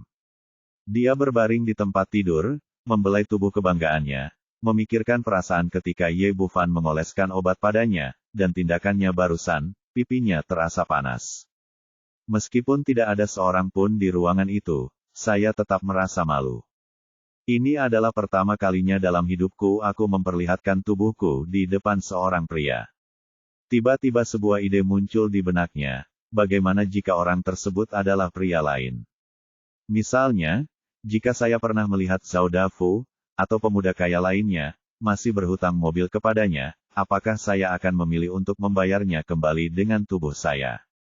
Dia segera memberikan jawabannya, yaitu tidak, apapun yang terjadi. Karena orang lain tidak bisa melakukannya, kenapa dia bisa menghadapi Ye Bufan?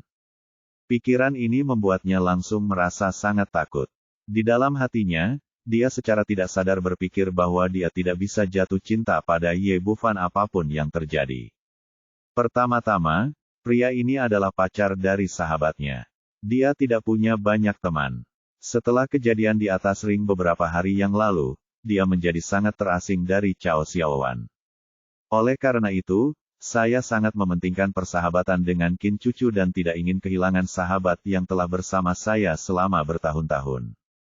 Hal lainnya adalah sejak menonton video itu, dia telah sepenuhnya memberikan hatinya kepada pangeran piano cilik yang belum pernah dia temui. Meski semua tampak tidak nyata dan konyol, itulah yang dia lakukan. Karena 2 alasan ini, dia tidak bisa jatuh cinta pada Ye Bufan apapun yang terjadi. Tidak, Saya harus menjauhkan diri darinya di masa depan dan berhenti memikirkannya. Tapi pikiran orang selalu sangat aneh. Semakin dia berpikir seperti ini, semakin banyak wajah tersenyum tampan Ye Bufan muncul di benaknya, melekat dan tidak bisa dihilangkan. Dengan cara ini, dia berguling-guling di tempat tidur untuk waktu yang lama, dan kemudian dia tertidur dalam keadaan linglung ketika hari sudah hampir fajar. Keesokan paginya, Ye Bufan juga membangunkannya setelah membuat sarapan. Melihat kedua mata hitam besarnya, dia bertanya dengan heran, "Ada apa? Wajahmu sangat buruk. Apakah kamu tidak tidur nyenyak tadi malam?" Tentang apa yang dia perjuangkan dengan pipi An Yimo memerah dan dia berbisik, sedikit. "Sudah kubilang jangan memikirkan mobil lagi. Ayo makan cepat." Ye Bufan mengira dia sedang kesulitan dengan Porsche dan tidak melakukannya, tidak terlalu memikirkannya. Setelah sarapan, keduanya pergi ke tempat parkir bawah tanah bersama. Meski baru tiba kemarin, An Yimo masih kaget dibandingkan kemarin, ada beberapa mobil lagi di sini hari ini. Maserati, Lamborghini, Ferrari, segala jenis mobil sport mewah. Dia tidak tahu seberapa kaya Ye Bufan, dan bagaimana dia bisa mendapatkan begitu banyak mobil mewah sekaligus.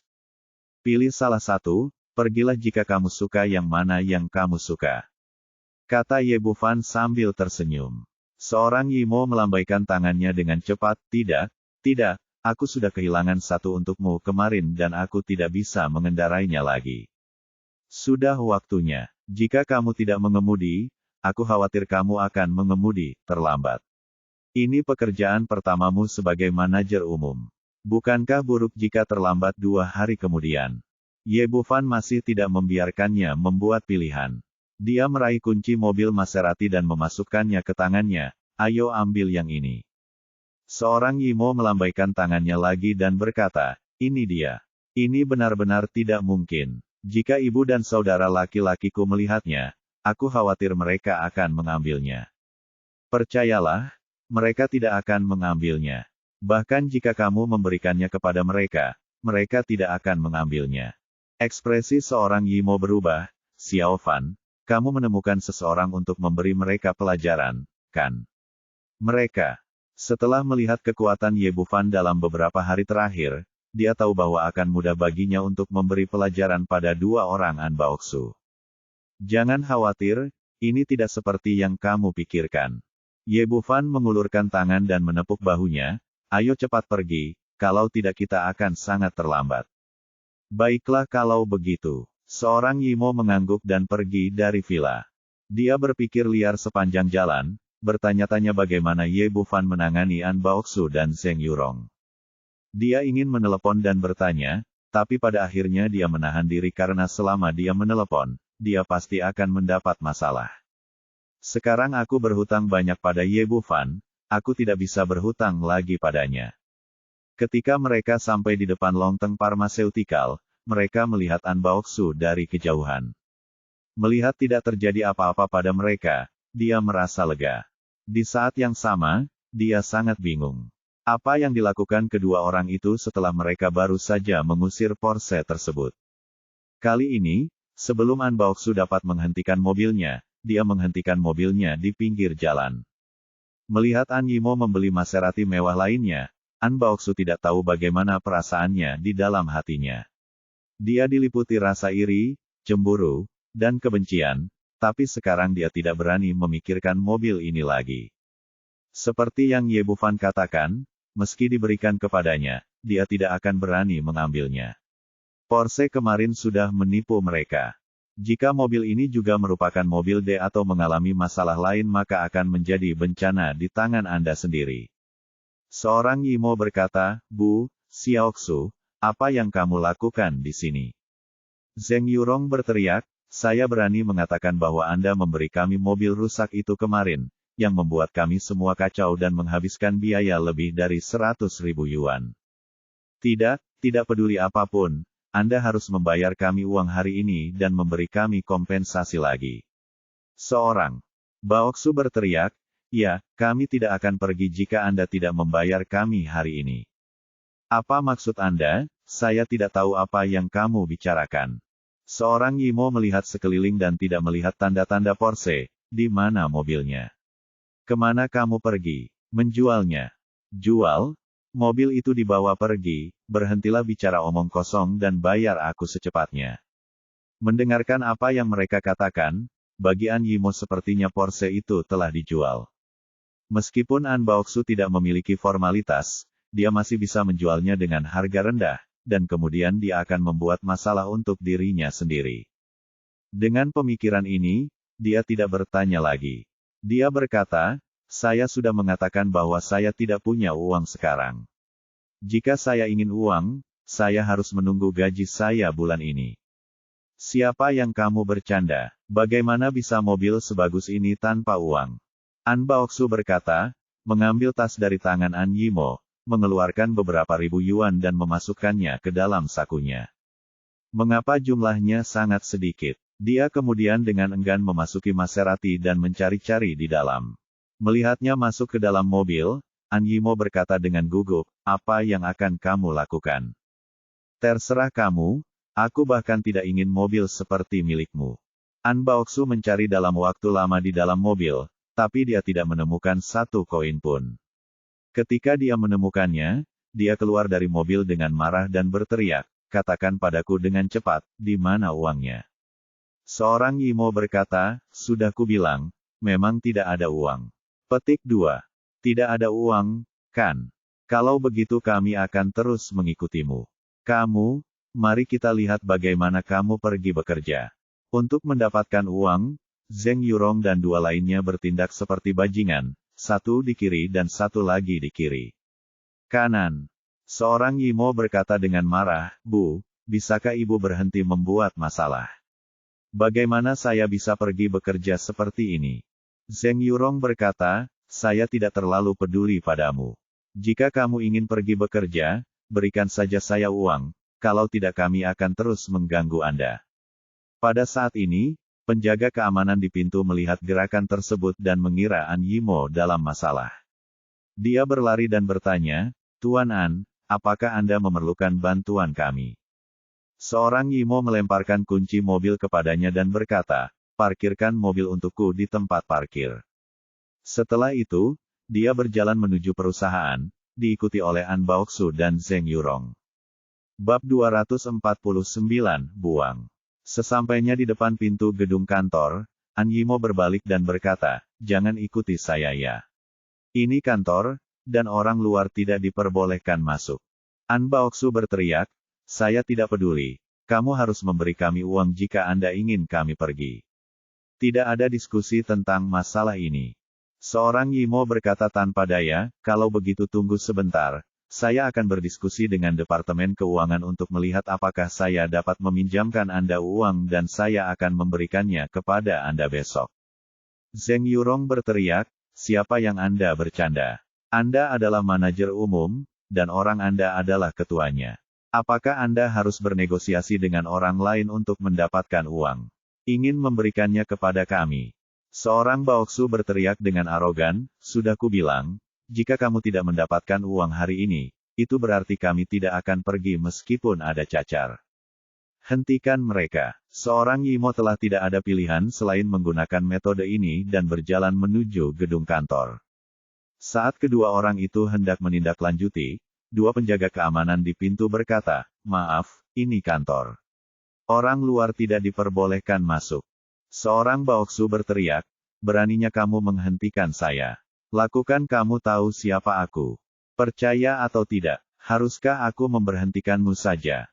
Zheng Yurong berteriak dengan arogan, putriku adalah manajer umum dan menantu laki-lakiku adalah ketuanya. Apakah aku masih orang luar? Siapa seperti apa kalian berdua penjaga keamanan kecil? Keluar dari sini sekarang juga. Petik 2. Ini, kedua penjaga keamanan di pintu memang ketakutan oleh auranya. Mereka juga tahu bahwa wanita ini memiliki status khusus. Dia memang ibu dari manajer umum. Mengenai apakah dia ibu mertua dari ketua, dia tidak tahu. Kedua orang itu berdiri di depan pintu, entah mencoba berhenti atau tidak. Melihat sikap pihak lain, wajah Zheng Yurong menjadi semakin bangga, dan dia berteriak lagi, saya masuk hari ini, mari kita lihat siapa yang berani menghentikan saya. Petik 2. Dengan penuh kemenangan, saat Ma Kun-hee keluar, diikuti oleh 7 atau 8 penjaga keamanan. Dia berkata dengan ekspresi tegas, ini adalah kantor farmasi Longteng. Tidak ada orang luar yang diizinkan masuk, termasuk kalian berdua. Cepat keluar dari sini, atau aku akan mengusirmu. Zheng Yurong berteriak, nak, aku tidak peduli siapa kamu, tapi menantuku adalah ketuanya, kamu tidak punya hak untuk berbicara denganku. Seorang Baoksu berteriak, kamu berani macam-macam dengan kami, percaya atau tidak, aku akan melakukannya membuatmu diberhentikan hanya dengan satu panggilan telepon. Kamu belum menunggu. Setelah dia selesai berbicara, Ma Kun melambai kepada penjaga keamanan di belakangnya, usir mereka. Dengan perintah kapten, penjaga keamanan langsung memilih mengangkat An Baoksu dan Zheng Yurong dan menyeret mereka keluar tanpa ragu-ragu. Ma Kun berkata kepada penjaga keamanan lagi, kalian semua harus berhati-hati terhadap saya. Mulai sekarang, jika kedua orang ini mendekati gerbang kelompok, mereka akan langsung memukuli saya. Jangan sopan sama sekali. Seorang Baoksu ingin melawan, tetapi penjaga keamanan ini sama-sama tinggi. Dengan tubuh yang kuat, mereka bukanlah tandingannya. Seorang Yimo, jika kamu melakukan ini pada kami, kamu akan disambar petir. Seorang Yimo, apakah kamu masih memiliki hati nurani? Aku ibumu. Kedua orang itu terus berteriak, tetapi An Yimo juga tahu ini adalah cara terbaik untuk menghadapinya, dan tidak ada pemblokiran. Segera kedua orang itu diusir dari gerbang. Ma Kun berkata kepada An Yimo, manajer An, Tuan Yelah yang memerintahkan saya melakukan ini. Dia sudah lama berharap kedua orang ini akan datang ke grup untuk menimbulkan masalah, dan dia menyuruh mereka untuk tidak bersikap sopan kepada mereka. Petik 2. Kamu melakukan hal yang benar, lakukan saja apa yang dia katakan. Petik 2. Setelah mengatakan ini, An Yimo berjalan menuju lift, merasakan sedikit kekaguman pada Ye Bufan dari semua yang ada di hadapannya. Begitu Ye Bufan memasuki Taman Xinglin, dia menerima telepon dari He Suang-suang.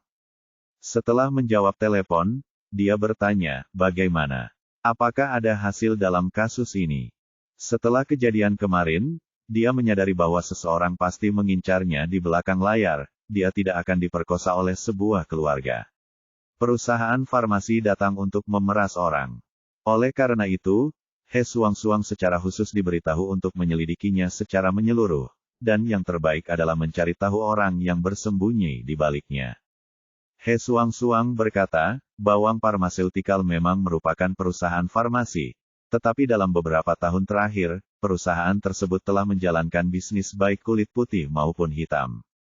Mereka sering menindas klinik kecil. Ye Bufan berkata, jadi masalah ini sama sekali tidak adil. Secara kebetulan, seseorang tidak sengaja mengincar saya. He Suang-suang berkata, belum jelas. Fang Ping, bos Bawang Pharmaceutical, tiba-tiba menghilang setelah kejadian itu. Setelah penyelidikan saya menemukan bahwa Fang Ping dan Luo Wenbo dari Luo keluarga. Hubungannya sangat dekat, atau keluarga Luo ada di belakangnya. Seringai muncul di bibir Ye Bufan. Masuk akal untuk mengatakan bahwa keluarga Luo mengincarnya. Bagaimanapun, dia memukul Luo Wenbo dengan keras terakhir kali. Hadapi, dan hasilkan banyak uang. He Suang-suang berkata, sekarang ini hanya tebakan, kita belum bisa sepenuhnya yakin. Semuanya harus menunggu sampai Fang Ping dibawa ke pengadilan. Ye Bufan berkata, oke, saya mengerti. Mengganti pakaiannya, dan mulai mengunjungi dokter. Setelah kejadian kemarin, bukan hanya jumlah pasien di depan Xinglin Yuan yang tidak berkurang, tetapi sebaliknya, pasien menjadi 2 kali lebih banyak dari biasanya, dan antrian panjang pun sudah terbentuk. Pada pukul 8, Taman Xinglin mulai menerima perawatan medis secara resmi. Ye Bufan merawat pasien dengan sangat cepat. Saat ini, ada keributan di pintu, dan seorang pria dan wanita muda masuk. Pria itu terlihat biasa saja dan tidak terlalu mencolok, tetapi wanita itu sangat cantik. Dia memiliki selendang rambut panjang, pipi halus, kaki panjang dan pinggang kecil. Dia mengenakan rok panjang ketat, yang sepenuhnya menggambarkan sosok seksinya. Pusat medis awalnya sangat bising, tetapi begitu wanita ini muncul, tiba-tiba suasana menjadi sunyi, dan mata semua orang terfokus padanya. Wanita itu tampak sedikit tidak terbiasa dengan perhatian semua orang. Dia dengan malu-malu bersandar ke pelukan pria itu, dan mereka berdua mendatangi Ye Bufan bersama-sama. Pria itu berkata, "Dokter Ye, saya mendengar bahwa Xingli Yuan telah dibuka kembali dan tidak ada penyakit yang tidak dapat disembuhkan. Anda juga seorang dokter ajaib yang terkenal. Beberapa orang bahkan menyebut Anda dokter peri. Anda memiliki keterampilan medis seperti peri, jadi kami datang mengunjungimu untuk berobat. Aku tahu kamu pasti bisa menyembuhkan pasangan kita." Ye Bufan mengangkat kepalanya dan melirik ke arahnya. Apa yang dikatakan pria itu sepertinya memuji dan sopan, tetapi kenyataannya, dia menyembunyikan rahasia dan mendorong Xingli Yuan ke garis depan. Seperti kata pepatah, semakin tinggi Anda mendaki, semakin keras Anda jatuh. Jika penyakitnya tidak dapat disembuhkan, reputasi Taman Xinglin akan hancur.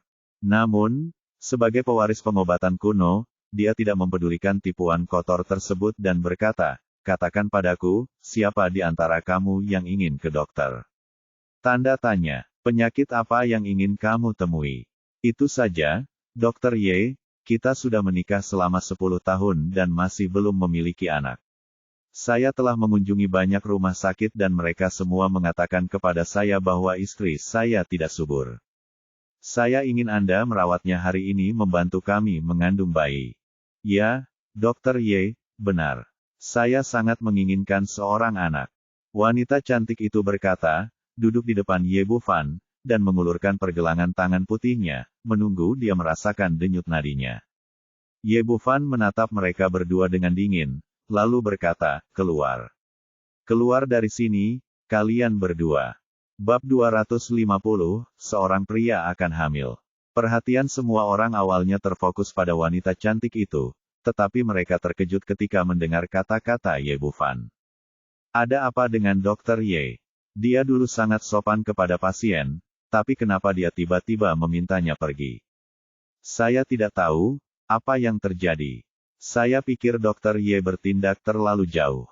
Dia bahkan tidak memeriksa denyut nadinya. Bagaimana bisa dokter melakukan ini jika dia datang untuk berobat secara langsung?" Pria itu jelas tidak menyangka Ye Bufan akan mengusir orang, jadi dia melompat dan berteriak, "Apa yang kamu lakukan?" "Lakukan. Kami datang jauh-jauh untuk menemuimu, paham? Jika kamu tidak melihatnya, biarkan kami pergi. Itukah yang kamu lakukan sebagai dokter?" Wanita itu juga berdiri dan berkata dengan menyedihkan kepada orang-orang di sekitar dia, "Ayolah semuanya. Kita sudah menikah selama 10 tahun, dan sekarang kita tidak punya apa-apa. Nak, saya mendengar bahwa Taman Xinglin terkenal dan Dokter Ye memiliki keterampilan medis yang baik, jadi saya datang ke sini untuk mencari perawatan medis, tapi saya tidak menyangka ini." Pria itu berteriak dengan marah lagi, "Saya pikir Taman Xinglin sia-sia. Orang bernama Ye ini tidak tahu cara merawat dokter, jadi dia mengusir kami begitu saja keterampilan dan etika. Orang-orang seperti dia tidak memenuhi syarat untuk menjadi dokter. Apakah kedua orang ini perlu?" "Ada." Mendengar gerakan di sini, He Pengfei dan yang lainnya segera berkumpul. Tidak ada yang mengatakan apapun dan berdiri tepat di belakang Ye Bufan. Dalam pandangan mereka, tidak peduli apa yang dilakukan Ye benar, mereka membutuhkan dukungan tanpa syarat. Ye Bufan memandangi dua orang yang melompat-lompat dengan ekspresi acuh tak acuh, "Aku baru saja menyuruhmu keluar dan kamu tidak akan keluar, sekarang sudah terlambat untuk keluar." Dan sebelum pasangan itu sempat bereaksi, mereka datang satu demi satu. Mulut besarnya bergerak-gerak. Bang bang bang, mulut besar itu menamparkan dengan keras dan tajam, menyebabkan kedua orang itu terjatuh satu demi satu. "Ah, kamu berani memukul seseorang. Aku akan melawanmu." Pria itu berteriak dan bergegas ke depan, tetapi ditendang ke tanah oleh He Pengfei yang menjaganya. "Apa yang kamu lakukan? Mengapa kamu memukuli seseorang?" Wanita itu melangkah maju untuk membantu pria itu berdiri, dan kemudian berteriak dengan putus asa, "Semuanya, datang dan lihat, dokter dari rumah sakit Xinglin memukuli seseorang." Dia tidak bisa melihat penyakitnya. Dokter macam apa ini? Ini sangat keterlaluan sehingga saya tidak tahan lagi. Saya akan memanggil polisi sekarang. Rumah sakit seperti ini harus ditutup. Saat ini, ada keributan lagi di pintu. 5 reporter bergegas masuk dari luar. Orang-orang ini memegang kamera dan kamera di tangan mereka, dan mereka semua mengarahkan ke Ye Bufan di tengah. Ye Bufan tersenyum tipis. Ya, persiapannya cukup lengkap. Seorang reporter Parubaya maju dan berkata, kalian para dokter Singlinyuan tidak dapat menyembuhkan penyakit pasien, dan Anda bahkan mengalahkan mereka. Saya harus mengekspos Anda dan membiarkan Anda. Jadi berita utama. Ye Bufan mengangkat tangannya untuk menghentikan He Pengfei dan yang lainnya yang hendak mengambil kamera. Dia memandang para reporter di depannya dan berkata, eksposur harus diekspos di Taman Singlin siapa yang sedang hamil. Astaga, hamil. Semua yang hadir bingung dan tidak mengerti maksud Ye Bufan. Tapi ekspresi pasangan Parubaya itu berubah dan mereka memandang Ye Bufan dengan ngeri.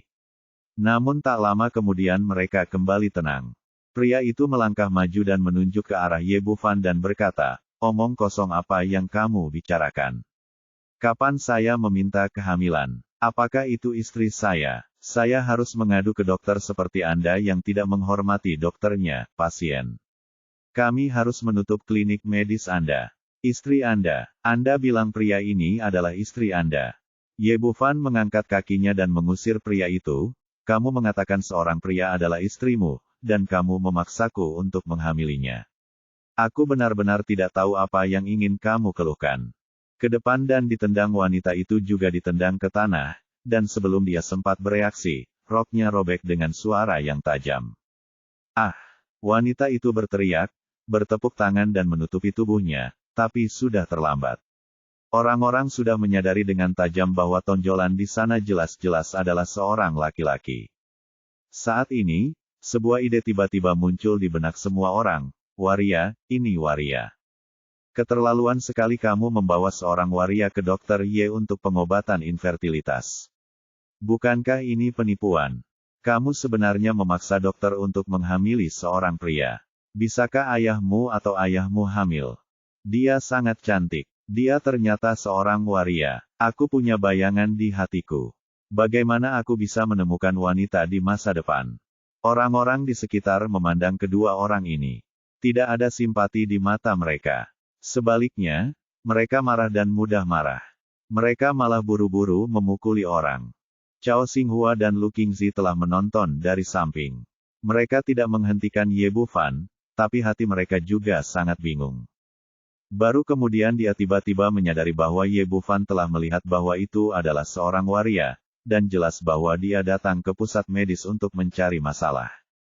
Ketika para wartawan melihat situasi ini, mereka meletakkan barang-barang di tangan mereka, berbalik dan lari keluar dari pusat kesehatan.